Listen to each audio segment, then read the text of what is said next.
Hello and welcome to another edition of After the Whistle. It's our Red Cup show, but only one of us has a red cup because he has the right to have a red cup because, you know, it's a special birthday for tomorrow. His daughter's birthday tomorrow, so he get the red cup. Yeah, man. I get the clear cup. The anniversary of the greatest moment of my life. Yeah, so it's a red cup show. So we got fruit snacks here too. Yes, we do. We got a whole bunch of stuff here. We got lemonade. Keep our breath fresh.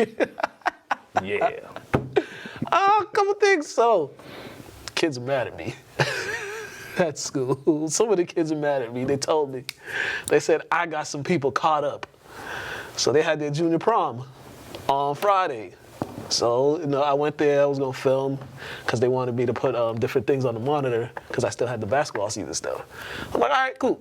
So I went there, filmed. I put like a little thing together for from the prom. And apparently there were people there that were there with people they weren't supposed to be there with. And they're like, you got me caught up. And I was like, is that my fault? You came there with somebody else? Out of all the forms of social media these kids have today, you got them caught up. Like somebody didn't catch them on Snap. Facebook Live. Yo, they was telling me that story. I was sitting there dying. I'm like, well. Bro, they blame you for everything. Jesus, that's ridiculous.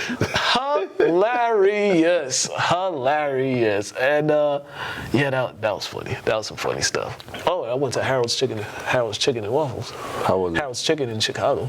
It was good? Delicious. Some of the best fried chicken you ever had, because I know you're a fried chicken it's up there. aficionado. We went back to back. Okay, yeah, you yeah. And it's so crazy to me with me, cause like when we go somewhere to get something to eat or something, I usually get the healthier the choice, but you're like the healthier person out of us too, which is mind blowing to me. If they got the fried chicken option, I'm like, all right, bro, just get the fried chicken, bro. This is true. Yeah, but my cousin was all being scary. Like, we're on the south side. What are we doing? I'm like, listen, nobody's gonna bother you. We're just getting some chicken. And it's daylight. And one thing I applaud you with, you're not real flashy. Yeah. You be fresh, but it be toned down. So people don't be looking at you like, I need to tone myself down because. Yeah, I'm just like, you just gotta blend in with the people. That's literally it. Blend in. I'm like a highlighter, bro. But let's get y'all caught up with some NBA stuff since we last talked. I mean, DeAndre's not here. I didn't see her today, so I don't know. She had to do some things, so I think she'll be here next week. Yeah, I ain't see her at school today, so I think she was there, but I didn't see her. But, yeah. All right, the Heat 4-1 against the Bucks, and once again, the Bucks blew a lead. Back-to-back games, they had a double-digit lead, and then that fourth quarter, it was Jimmy time, and I mean, your season's on the line. I don't know why you're passing the ball to Ted Cruz with your season on the line. It don't matter. Sometimes you gotta force the issue. Your season's on the line. Don't give the ball to Ted Cruz, who yarrowed. I think we're trying to put this killer instinct into certain plays, and we're not saying they don't have the killer instinct. Yeah. It's just at that moment, there are only a few plays in the league that are gonna take that shot regardless. It's just a certain level of ego and selfishness you have to have on the court that all players just don't have. Like LeBron, he's getting more into that mode just because he's understanding like how important he is and he's more comfortable in them roles, but that's not really his game. And Giannis, he's definitely a great role player. So like if he sees somebody wide open, I'm thinking next season he'll be more willing to take that shot, but I understand why he made the play. Yeah, I mean, you passed it to Middleton, which was fine. You know, that's second option. But Middleton, you got to force the shot up and don't give it up at that point.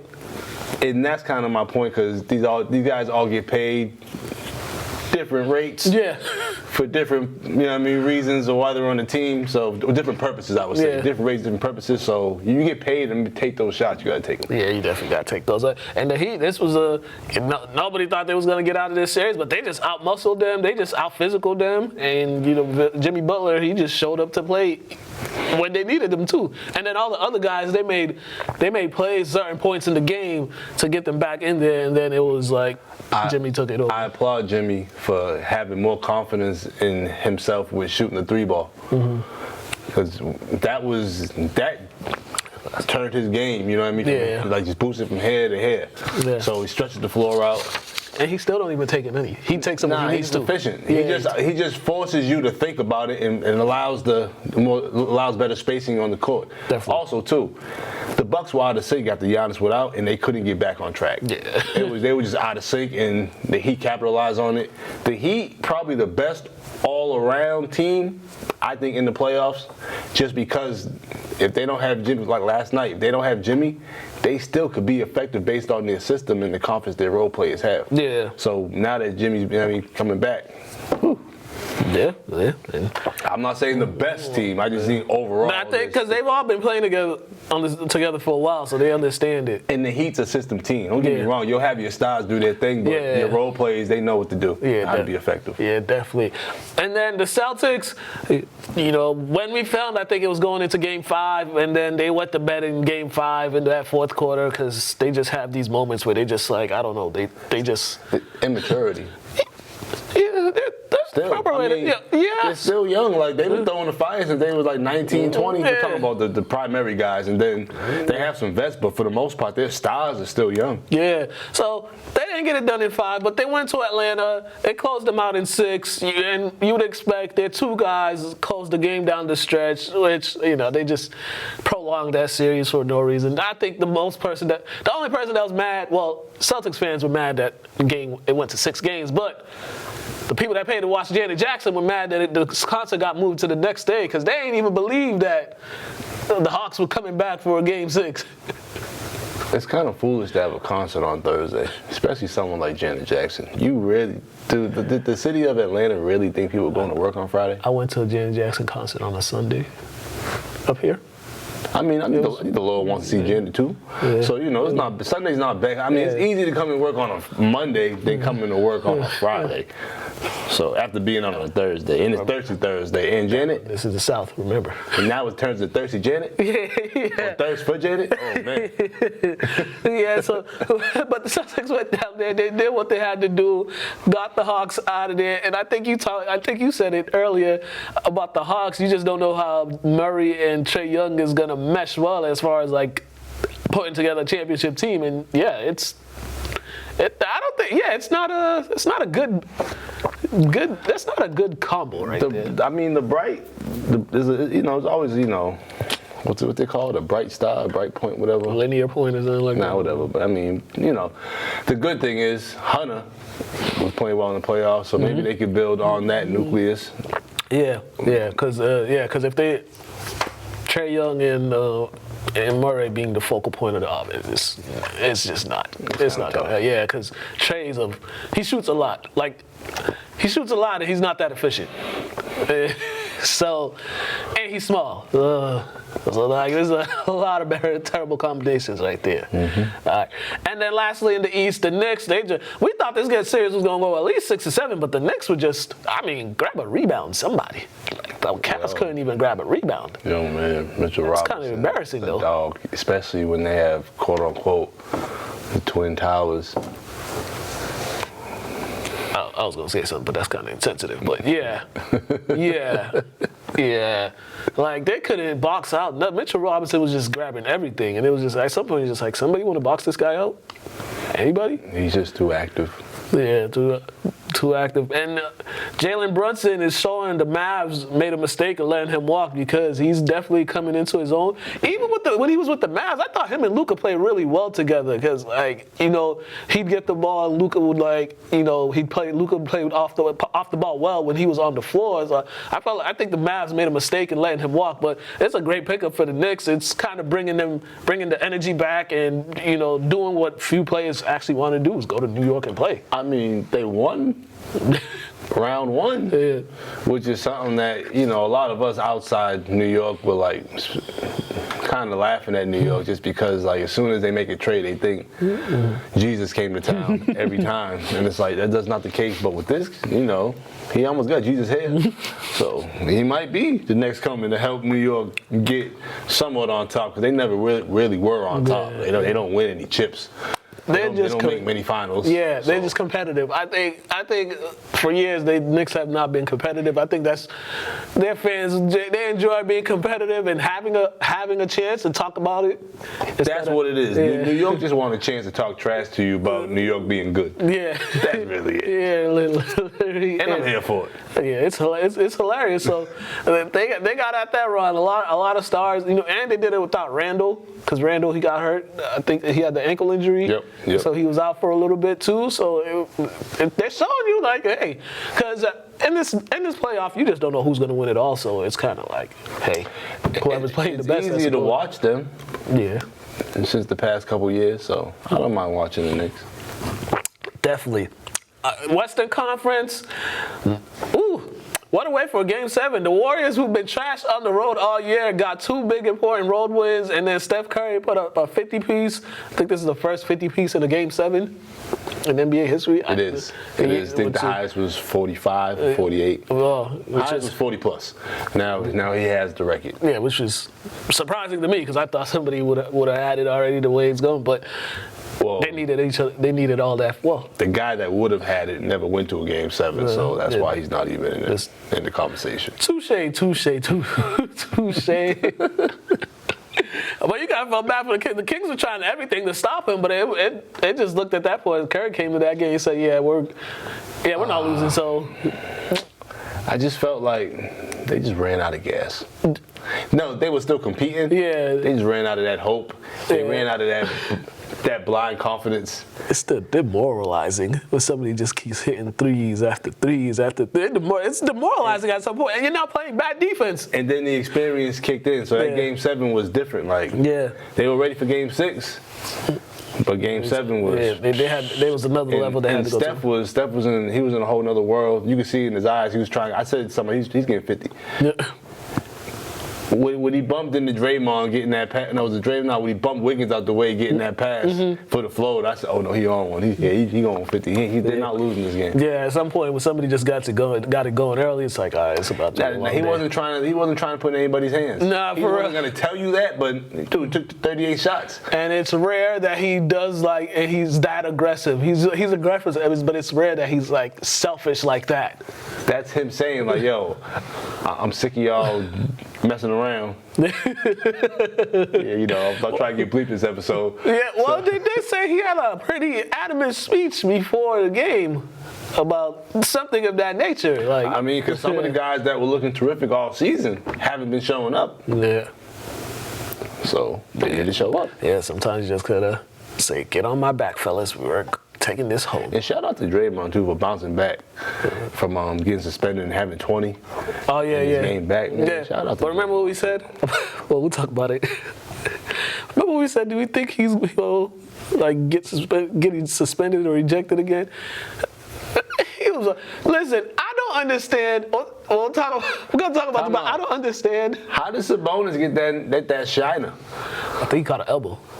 Yeah, because I caught the game a little late. When I turned it on, he had a shine, and I said, "Ooh!" Yeah. But he was looking like this. He was like, "Yeah, I think he caught an elbow." And homie was like, "Yo, he's looking crazy." Yeah. And I was like, "Oh, he is." Yeah, I don't know when he caught the elbow, but he caught the elbow. And then I hear he don't shake Draymond's hand. Like after the war is over, shake hands.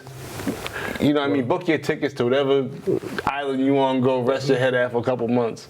Just, you know what I mean? Get back to it next season. It ain't no, you know what I mean, no ill will. It's basketball. And you guys are worth $1 million. Like, so, you know what it is? A lot of these guys never played for like $10, $15, $20, $100 one-on-one. So they don't even know how physical that gets. You guys are $1 million men. It's going to get a little physical. There might be some underlying stuff because, I mean, Draymond's not the most likable person.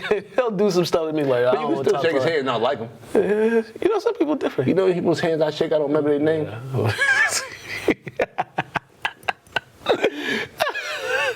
All right, and then lastly, The Lakers, the Grizzlies, Dylan Brooks said you don't respect nobody till they gave him 40, and then that's like the universe works in mysterious ways. They lose by 40, and that's how they get eliminated. The universe, man, the universe. Now you know LeBron been having that Father Time commercials last year. Like him and the basketball guys, they got a contract. His last couple of years out, he's going to lean in his favor. But I don't like the narrative. I don't like how these people who've never even like know the basketball feels like, or know what it's like to even run sprints up a basketball court, are talking crazy about Dylan Brooks. Like he's not a professional athlete. Like he doesn't have skill. Yeah. He just got caught in the bad sound, in an awful sound clip. Didn't work in his favor. He took the chump way out. Didn't talk to the media, owned up to it. You know what I mean? I think all that is good enough for him. You know what I mean? Like it's good enough damage for him. Like I don't like the narrative of how like they're letting him go because he played awful and all that when they never really planned on re-signing him anyway. So it's like we'll get into that later. My bad. Yeah, we'll get into that later. But yeah, the Grizzlies, they just went out sad. And they went out sad. It was like that game. They just didn't even come out to compete. They were just there. Oh yeah, I went on a tangent. It's the cup. But that's just embarrassing. I would say also too, experience. All that talking, you have to at least compete. Yeah. You can't get smacked by 40 in a game 7. That just shows you guys checked out. You guys probably checked out at halftime. Yeah. Because when you get smacked by that was bad. Yeah, that's embarrassing. Granted, the Lakers was rolling. They were. They was rolling, but at least compete. They weren't even competing, and you know they're like. Throughout the league, they're like public enemy number 1 because all the talking they be doing. So it's kind of like people aren't gonna respect y'all if y'all gonna do this talking and not even compete. Like they respect you if you compete, and you show some fight. Nobody minds the trash talking, but when you talk trash and then you're not competing, it's like what? I mean, they competed defensively. Like they had 10 steals, but the Lakers had 15 blocks.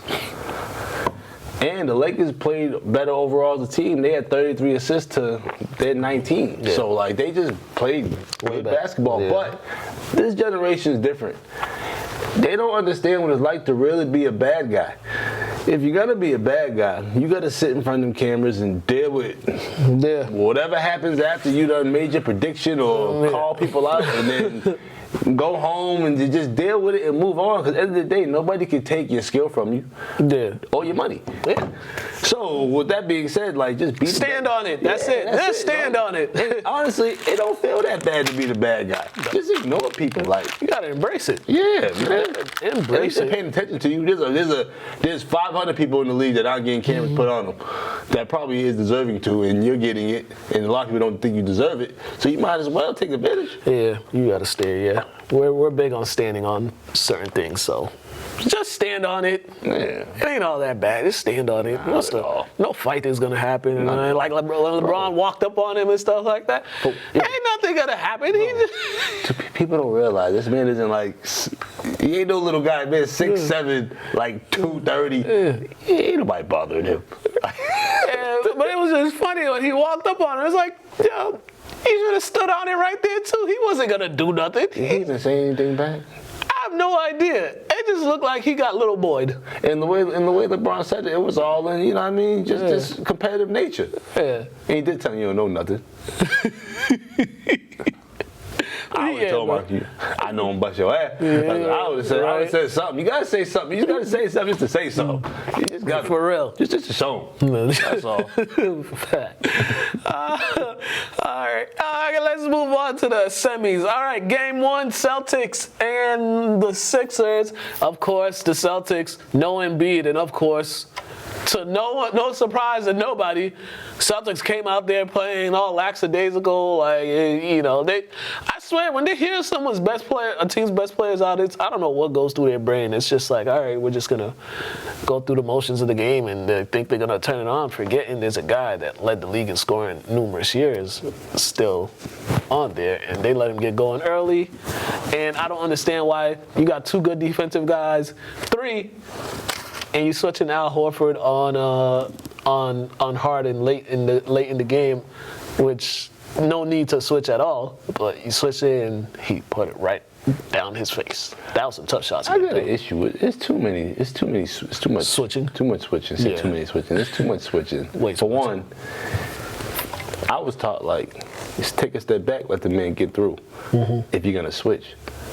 But they're not even doing. There's no contact for you to even need to switch. But yeah, they just willingly switching. Yeah, they just give up on like, oh, you might touch me, y'all switch. They're not even touching each other for you to switch. So if you know like the switch about to come, he can't cover him, I'm just gonna get over. Right. Coach said something to me, whatever, dude. Did they score? No. So they gotta, and you gotta understand time possession, end of the game situation. There's no way Horford should have been on Harden. Granted, Harden didn't do anything to really just get made that a tough much shot. space. Yeah. But you just got Horford out there. He's not that comfortable covering Harden. Yeah. So it's just stupid. Like, and as a pro and as a leader, you gotta take responsibility in the range. You gotta be, I got him. Like, push him off, fight over what you gotta fight over. But I mean, shoot, they got the reigning defensive player of the year on the team. Like, what? You got him, Tatum, and Brown all on the court, and you got Horford covering Harden. That's just ridiculous. Yeah, they were saying coaching at that point because they were trying to figure out why at that point Horford shouldn't even be in the game just because of like who the Sixers had out there on the floor. Like they think Robert Williams, because he's a little more agile, he would have been more effective. But what about the free throw shooting and all that? So Horford's your best bet when it comes to bigs that can shoot free throws. Yeah, so, but yes. And then there was Brogdon. I don't know what he was thinking. He threw the ball right to Maxey. Yeah, he just had a brain dead moment. Yeah, for as good and solid as he is, I'll give him a pass. Just because it's his first year, and he hasn't done anything that wild. So, it happens. They're known for just giving away one game. Yeah. So 16 turnovers, too. Yeah. You're not going to win the game, turn the ball 16 times. And then the last cup, like down the stretch, Philly closed the game on like a 12-4 run. And the biggest issue I had was like some of the shots down the stretch weren't going to Brown or Tatum. Like they came off a timeout, Smart goes up in the air, tries to make a pass, it goes out of bounds. And then like the following possession, they give the ball to Tatum in the post, he goes and scores easily. And it's just like, why didn't y'all do this the last possession? Yeah, I mean, they had a couple of mishaps at the end of the game. The reason why I like them is because they make and take simple shots. They're not getting offensive rebounds, looking at the hoop wide open and kicking it to the corner for a three and then kicking it to the wing because they're not open enough. Just play simple basketball. Yeah. And you see, like, me and DeAndre was talking about the game we was watching, and we were saying, like, you can just tell, like, in practice, they work on fundamentals. Individuals, drills, they might do their thing and all that, but in practice, you can tell they work on the simple things because basketball is a very simple sport. This game was created over, like, almost 100 years ago. How complex could it have been? Yeah. So, like, So, game 2's tonight. So hopefully they bounce back, go to Philly, tied 1-1. They had this game. They were up by like 4, and they could have been up by a couple more. Oh, another thing. How is there no foul or no something? And Tatum gets hit in the nuts. Granted, inadvertent or advertent. I can't even talk, but. We just saw Dylan Brooks last week get ejected for he didn't purposely hit LeBron down there. He got ejected, and then PJ Tucker, he went the whole boom and hit him. It's like, and then the ref was saying we can't review it because you asked. Like that. And you wonder why I'm looking at Silver like, dude, you gotta fix like your whole review, like.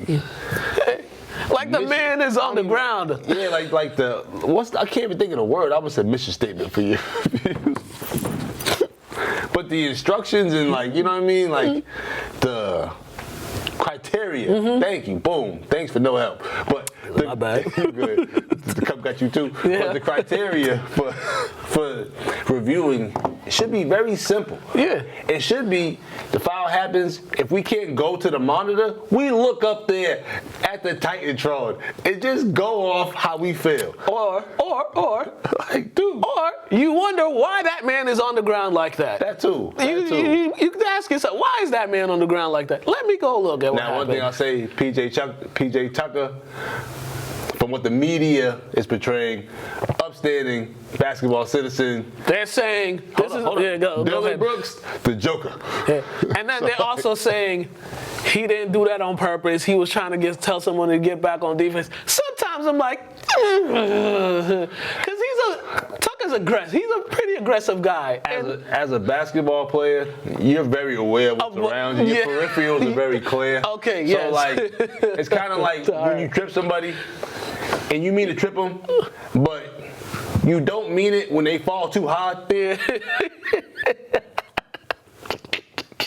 If they crank their head open, I didn't mean to do that, but they just fall and tumble when you pick them up. I meant to do that, but it's one of those things. So the way it's a tough one. I feel like he knew he was coming, but I don't think he meant to swing and hit him in the nuts like that. Yeah, I don't think he meant to hit him in the nuts, but I know he knew he was coming because you could kind of sense when someone is right, especially when you're on the court. You kind of have a sense when somebody's right behind you. Your top peripherals. I would say if anybody has spidey senses, it's basketball players. Just because we don't have a helmet on or anything, so like we had like our heads exposed, so we know what's going on at all times on the court. Yeah, definitely. So he knew it. But yeah, that was just like nothing, no tech. But because he's not a dirty guy, he's not. He's just tough. He's tough and rough. Pause. I don't even know if that's even a pause moment, but it wasn't. But it's gotta be on the precaution, gotta be on the safe side. All right, the New York Knicks, they tied up the series with the Heat last night. The Heat, I know they probably watching the film today and kicking themselves in the foot because they had a great opportunity to go back to Miami up 2-0, and they just let a couple things slip away down the stretch because they had it, they had a lead, and then it's just how things broke down late in that game, and the Knicks were able to hit some shots, grab some rebounds and stuff like that. But the Heat, they had that game. Yeah, that's the reason why I made my comments earlier about the Heat, because as an overall team in their system, they just have the perfect pieces that fit. And if you don't get to the open shooters, they're knocking things down. And they were knocking them down all night. Only thing I wish Kyrie would have been more effective because they only, the Knicks won by like 5 or 6? They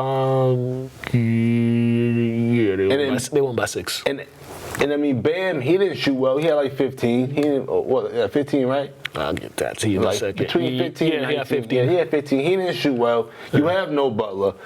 Lowry didn't even perform well. No. So I'm fully confident in the Heat. Yeah. I mean, yeah, bro. Well, you hit it on the park right there. The whole Knicks team had to score like over 20 points. Yeah, I mean, you got three guys over 20. You got Brunson with 30, Randall with 25, Barrett with 24.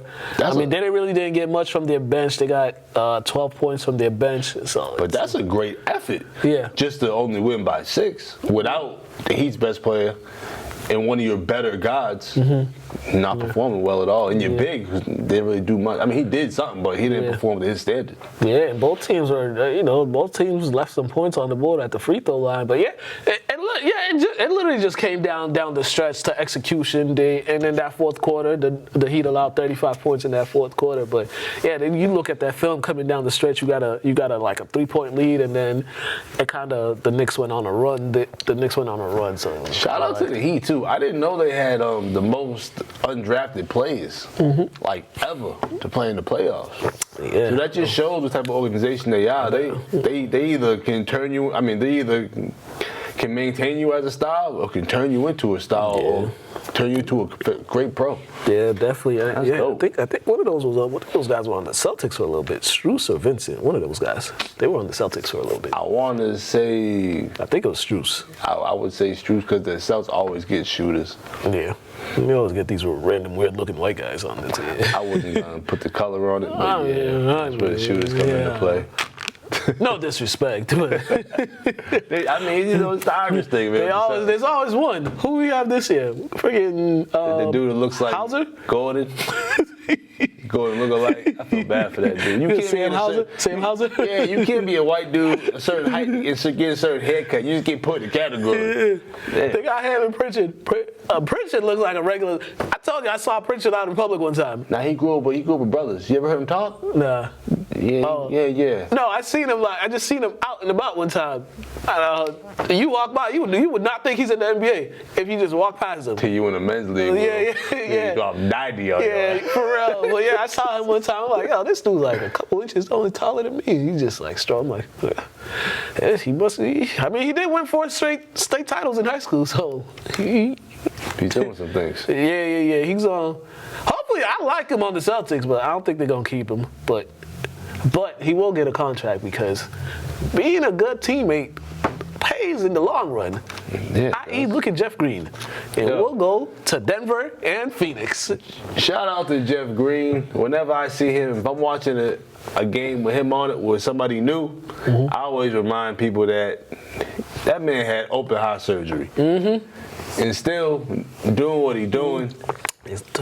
There ain't much drop off. Yeah. It's like he's still playing how he's always played. He's 13. He's what, 2007? It's like 16 years. I don't know, him and KD came the same year. They came in the same draft, that 07 draft. So I'm a Georgetown fan, so I know that. Him and KD came in that same 2007 draft. So just for him to have this long career, and it's just like he's bounced from team to team. But I be telling the kids, I'm like, yo, listen.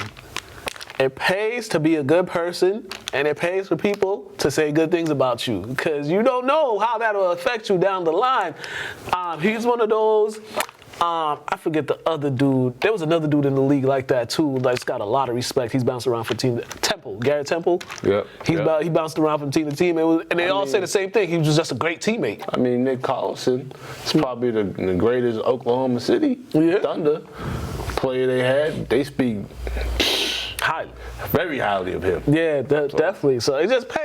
It just pays to be nice, to be good to people. Don't treat them foul, and just have the good energy, because people notice that, and that gets you fair. But Denver right now is up 2-0, and I keep telling people, everybody's like series over. I'm like, you don't panic when a team wins 2 home games in the playoffs, because it's the playoffs. Once you go on the road, it's like a whole completely different story, and you already talked about that altitude in Denver, so it's like. Yeah. And too, the first 4 games is a filling out process. So in all reality, it should be even by game 4. Yeah. And then that's when you really make your adjustments and you see things, because you understand what it feels like to play in that atmosphere, in that arena. Because the first game, it's going to take you a couple games to get adjusted, just because. And it's always like a series never really starts until the home team loses a game first. So, I mean, Denver definitely did what they needed to do. They got, in first game, Murray played well. Second game, Jokic played well. But the Suns, they just they need to get some more out of those other guys. Bro. Like, it's like KD and Booker are doing the heavy lifting. Like, Chris Paul got hurt in this game, so that took away their playmaking right there, as far as just somebody getting everybody in the right set. But those other guys, the bench guys, they need to come up, because they definitely need to step up. They need some bench production. If they don't have Chris Paul moving forward, they have to alter their offense, because they're too stagnant. Yeah. There isn't much motion. And Chris Paul helps create things. So if you don't have that component in your offense, you just have to change some things, and you have to get guys more on the move. You can't only shoot the ball every other possession with either KD or Booker. Yeah. I don't know what the hell Ayton's out there doing. Yeah, he's like out there being starstruck over Jokic. I don't get it. You were the number 1 draft pick for a reason. Can you at least have the effort like it? You might not have the numbers, because I totally understand why people don't, when they come down the lane and Jokic steps over, they don't lift off, because that's a big guy.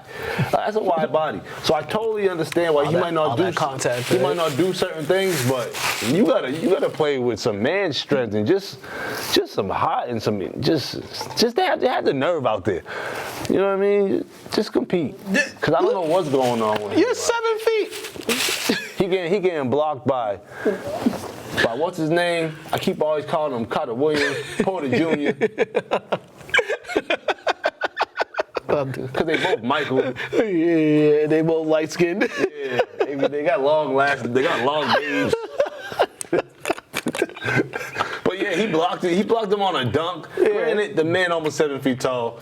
I get it, but I don't care to get it, because you are a big man and you need to punch on everybody's head. Legit. And scream at them, get a technical, and then run back down the court.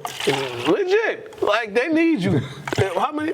Let me see. Let me put up how many points he had in this game. Don't the box score might lie to you, because you know the NBA's a long game. No, so. it ain't lying. He had 14 points, and as I said, 14 points, 8 rebounds. We need 25 and 10 from you. At least 20 and 10. At least 20 and 10. Like, you are an all-star caliber player. You got all the talent in the world. There's no reason for you to only have 14 points. Yo, and what's up with these bigs being left over in the high post, refusing to even look at the rim when they all can shoot the ball? Patrick, you didn't probably watch this game and be like, what the hell is wrong? Like, Sabonis just be...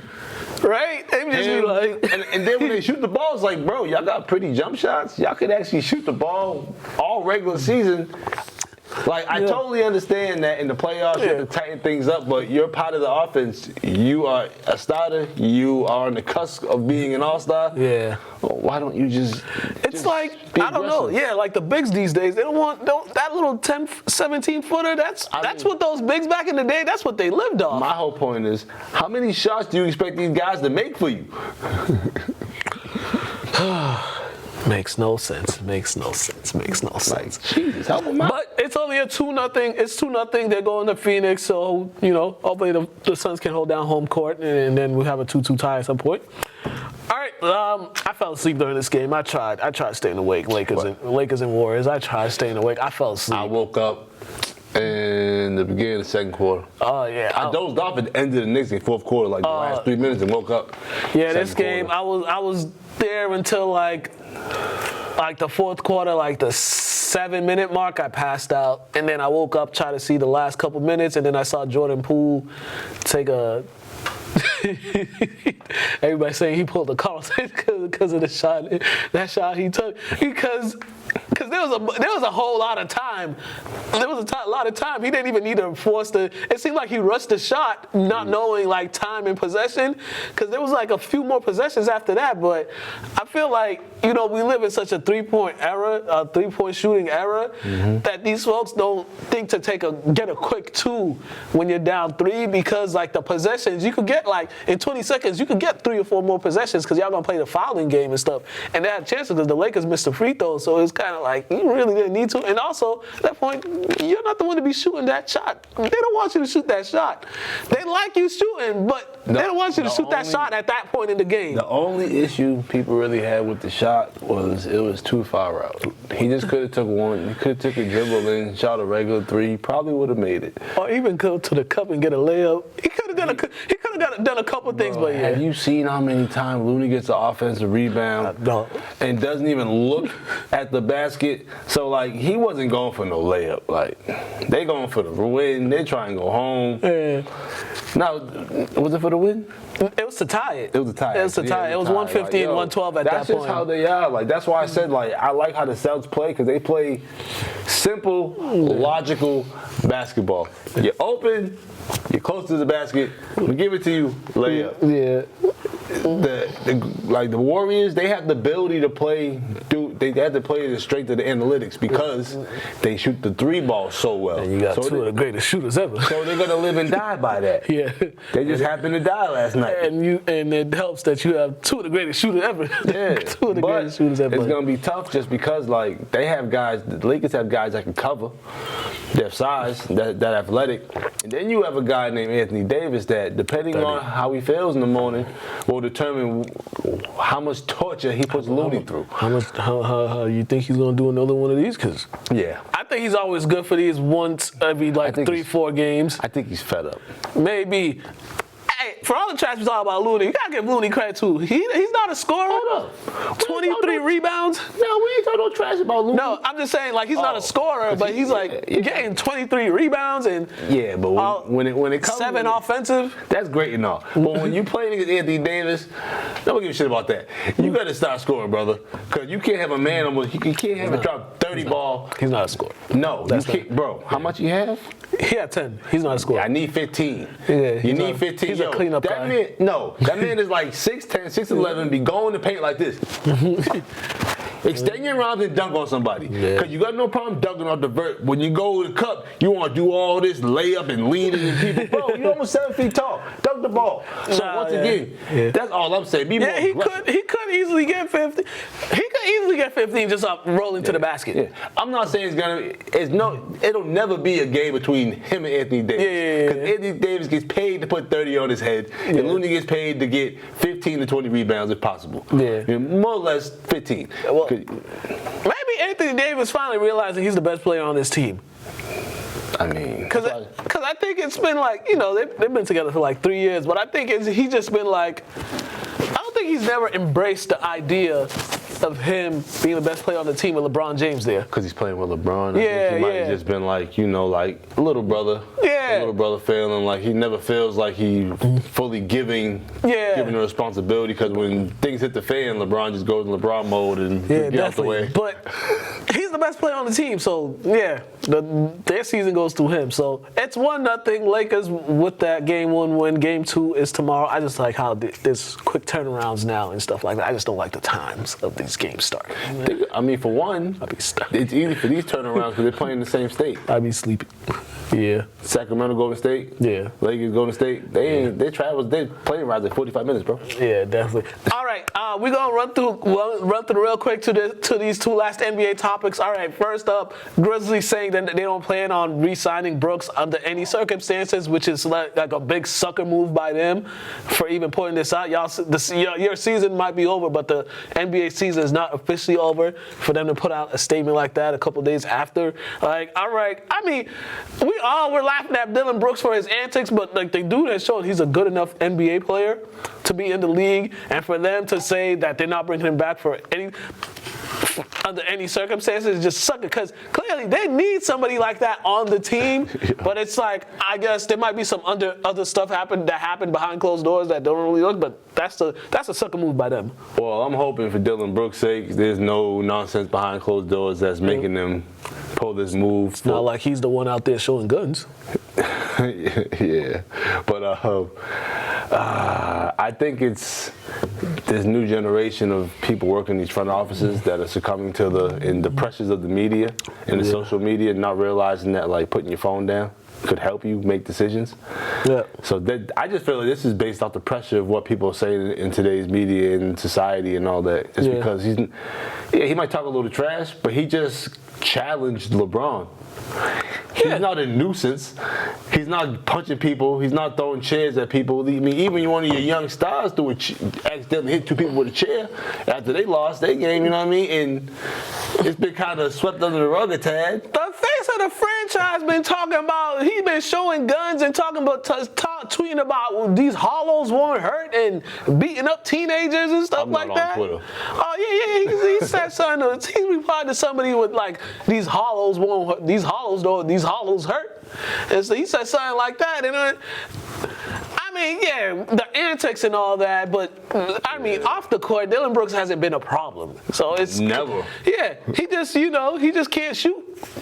That's his problem. He shoots a low percentage. But he said 32 for the season. No, playoff time he shot 23. But for the season, he thought he shot 32. So like, I think, man, it's a good thing for him they're not re-signing him because he could go to another team that could use his skill set. But the only thing that worked that like hurt him was it was the first playoff series.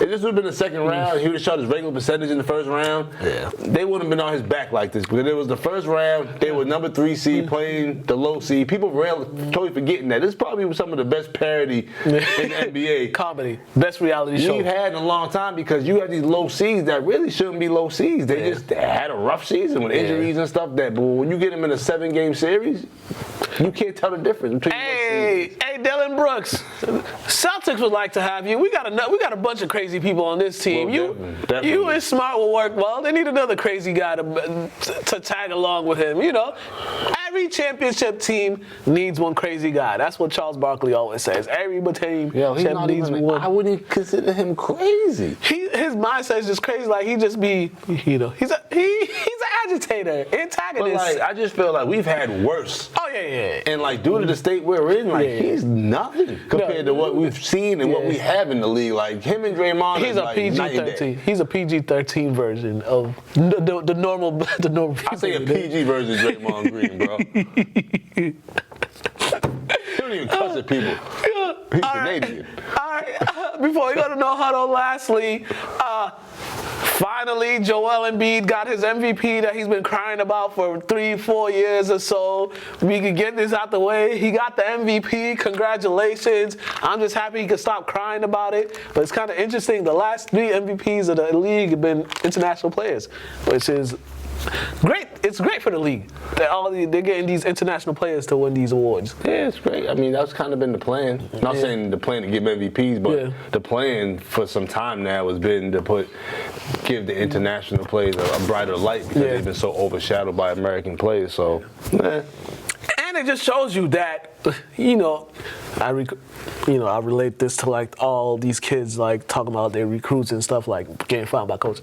It just shows you, if you're good, they are going to find you. yeah. If you're good. Look at the last 3 MVPs. Giannis. Over there in Greece, he was selling stuff on the streets and like I forget what club he was playing for. They found him. Jokic, he's in a country that's in war torn for years and stuff, and they found him and now Embiid. So it's like if you're good enough, no matter where you are in the world, they will find you as long as you put the work in. So But I just, kudos to every person with the MVP. I just feel like the MVP, criteria is getting so watered down because we're from the generation where MVPs usually made to the NBA Finals. And if they didn't win the championship, they made it to the finals. Or they put up some crazy stats. Like some ridiculous stats and you couldn't deny them the MVP. So now I'm just like, it's because folks want to talk about it since starting 3 weeks into the season, like who's an MVP front runner and all that. We're in November. It's like, bro, some of these guys aren't even in shape yet. What are we talking about? I just feel like they might need to, tighten up the criteria for the MVPs. Could be a little more stern. Yeah, definitely. And I just want to say, if they don't get past the second round against the Celtics, I want people to have that same energy that they had for Jokic the past 2 years because they were going at Jokic and all that for not getting past the second round. But my only issue with Embiid is when you see him on the court and if you know basketball, when you look at him, it's like you haven't seen somebody that big just move like that. And for you not to be as dominant as you should be is crazy to me. Right. What he said. And if you know basketball, and you can see how he moves and his shoulders and how he just move people out the way. And I'll relate it all back to Shaq because Shaq was big, Shaq was agile, Shaq was dominated. I've never heard of a Shaq until Shaquille O'Neal, and there'll never be a Shaq. And now you got a ball, and there's a whole bunch of Shaqs now, in other sports and stuff like that. And when you think of Shaquille, you only think of Shaquille O'Neal. Yeah. All right, we're going to go to Craig, No Huddle. He's going to talk a little about the NFL draft and then Lamar Jackson's contract, and we're going to talk about it too when we come back. His name's like the Shaq. He's the size of a Shaq. Yeah. Oh, man. We'll be right back. Double entendre.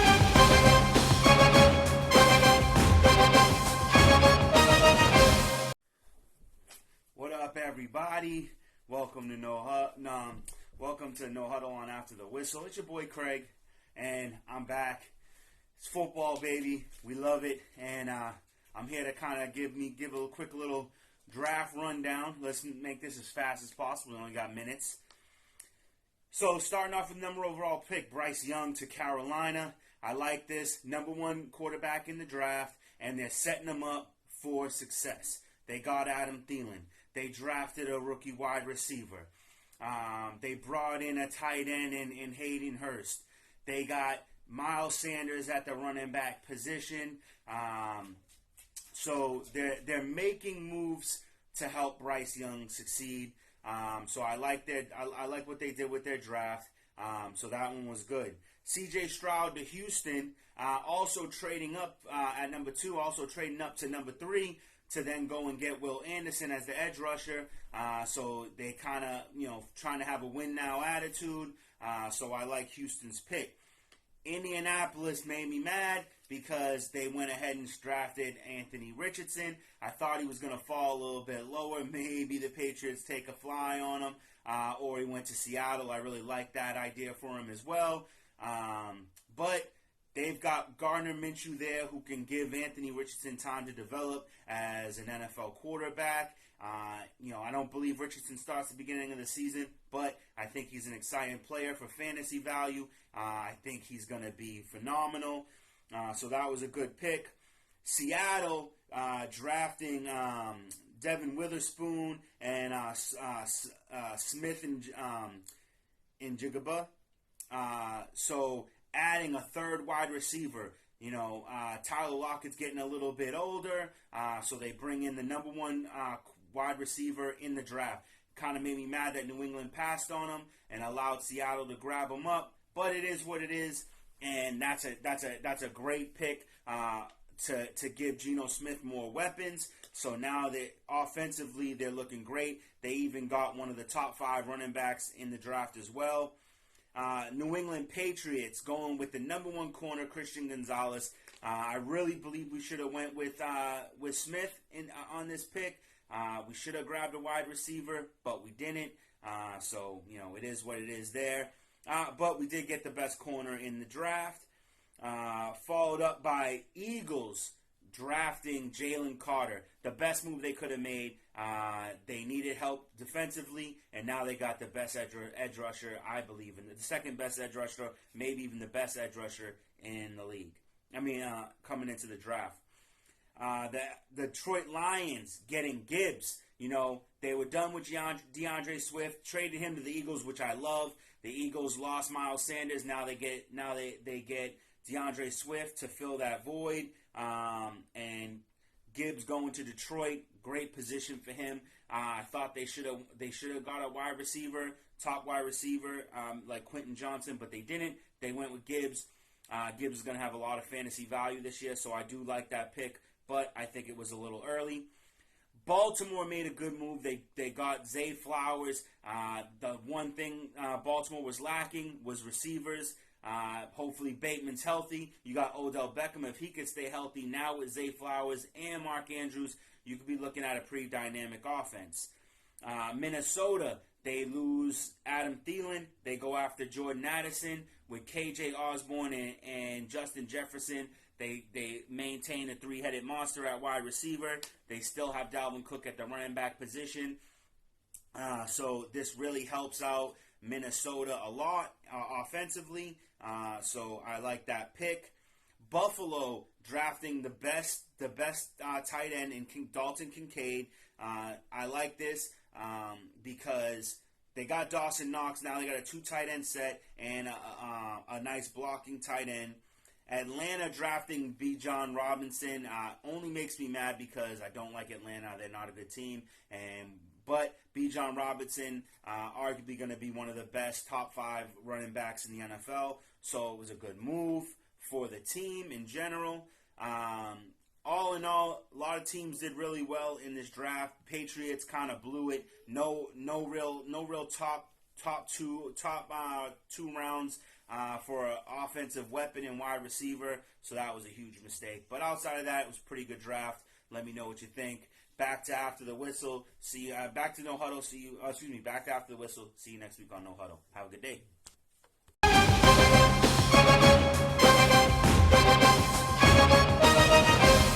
All right, and we are back. Okay, we're going to run through some stuff real quick.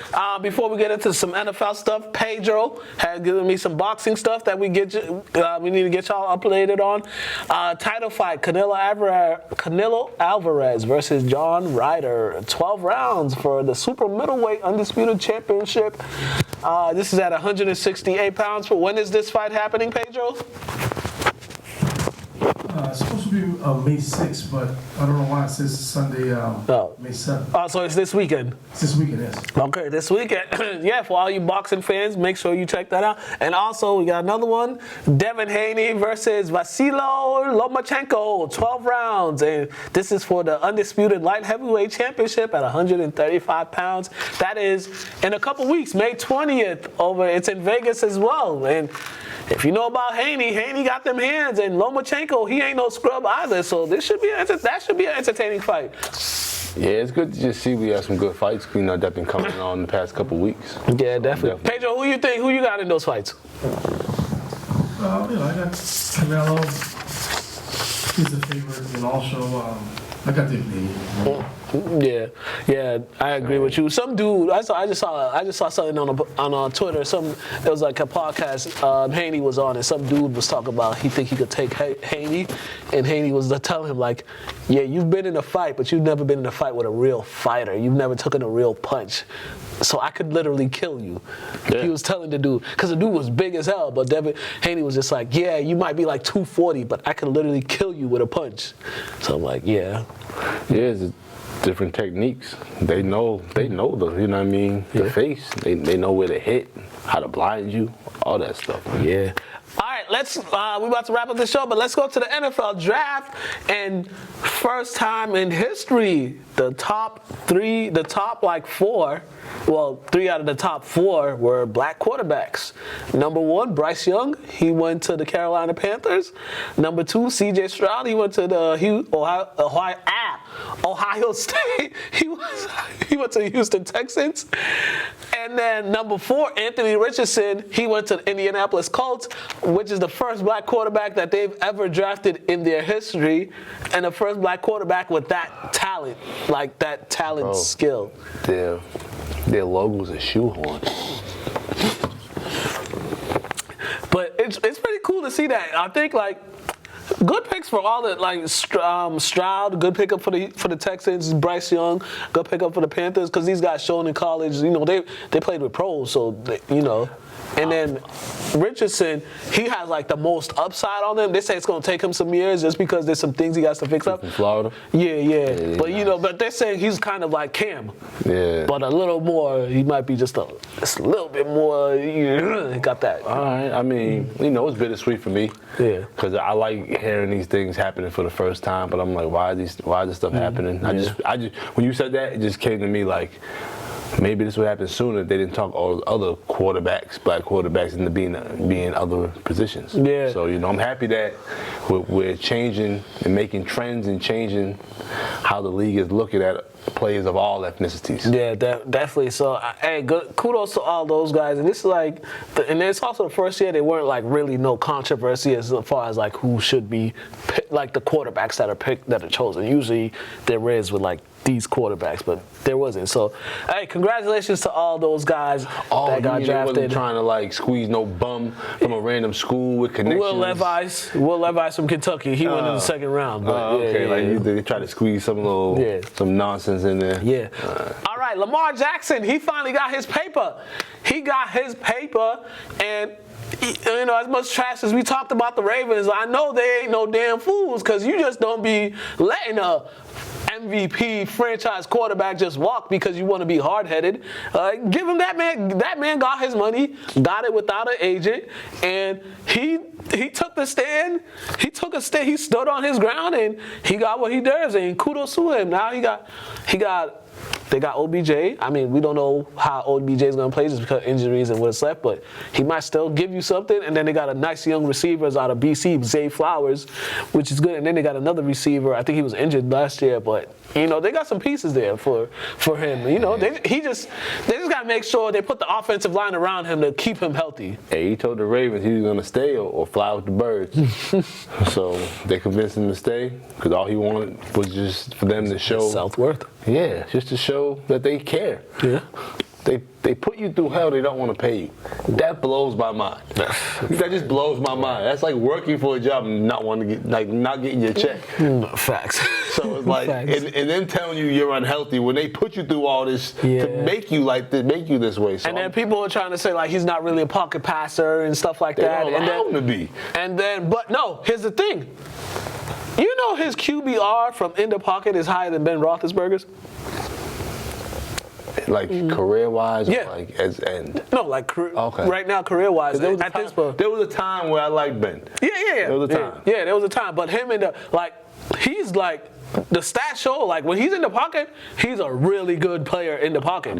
He literally just runs when he needs to. Yeah, because his line is basura. Yeah.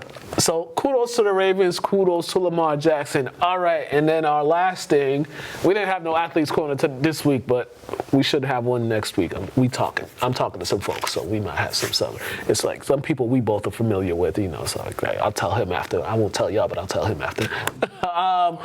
Bruins, look, I was on a flight coming back. I was coming back from Chicago. There was people on the flight watching the game. I didn't know what was going on until I heard some lady scream, "Ah!" She was screaming. What? Profanities. And you heard her accent? Some profanities. I didn't know what happened, but I looked back. It was when the Panthers tied the game up at 3 late in the game. And man, the Bruins are gonna look back at this and be like, "Wow, we really blew an opportunity." One thing I would say, if any of you people watching this travel across the U.S., be aware that most people aren't accustomed to our humor, how we communicate, just our demeanor as massholes, Bostonians, and people from the Northeast. So just be aware. If you start just swearing uncontrollably, like some Bible hugger might say something to you. Listen, that flight was not pretty, man. I was on that flight. Them folks was mad as hell. They got silent after the Panthers hit that game-winning goal. Because people look at us like aliens. We start talking about other states. It's like we're just different than the Northeast. But I know he texted me about it. I read his text. I was dying when you sent me that text. I gave that meltdown a new slogan, and it definitely, put it this way, they blew it. Called it the Boston job. You can call it that. So yeah, that's how you gonna. And you know what's crazy? We talk about other states having the greatest records and then blowing it in the first round. It's just history and destiny, man. Like we need to be middle of the pack. That's where we're at our best. Listen, we got the 08 Patriots that blew that. There's the 2016 Warriors that blew that. And then apparently in hockey, the number 1 seed has lost. Yeah. Every time. So, man, what a disappointment for the Bruins. They had this record-setting season. What do you mean for the Bruins? For us, we're a part of the state. The Bruins play down the street, basically, like record-setting season, and then this is what happens. I mean, end of the day, everybody's still living, so it is unfortunate, but that's the blessing is that they can still compete next season. Whatever, and hopefully break the record. No, don't break no more records. Nah, man. Come in as an 8 seed. Nah, I'm gonna say second or third. Come in as a 6 seed or something like that, man. Oh my gosh, man, it was disappointing. I watched that. I was on the plane. I was like, well, like the Bruins, the diehard Bruins fans on that plane, they was disappointed. I was just like, damn. I need to make some T-shirts. Yeah. No, I'm not gonna do that. All right, we are getting out of here. Once again, big. We got to wish a big happy birthday to our favorite girl, Maddie. Yeah, man, she gonna be the big 10. 10. It don't mind my middle finger. Louise, 10. We talked about the show. One thing: be ambidextrous to life. You don't know what you have to do with your opposite hand until it's time to cover. It's gonna be kind of awkward. So I just say we're gonna be ambidextrous with everything you do in life. He's laughing because everything you do. Oh my gosh. Even taking a poop. Yeah, happy birthday, Maddie. Yeah, happy birthday, girl. I'll see you over the weekend. Yeah, for a time. Whatever. Oh, and it's Cinco de Mayo. Yeah, Cinco de Mayo's on Friday. We're gonna be on these streets. Also, shout out to Pedro, our guy, for making this thing all go together. Have Maddie designated driver. Definitely. Nah. We out of here.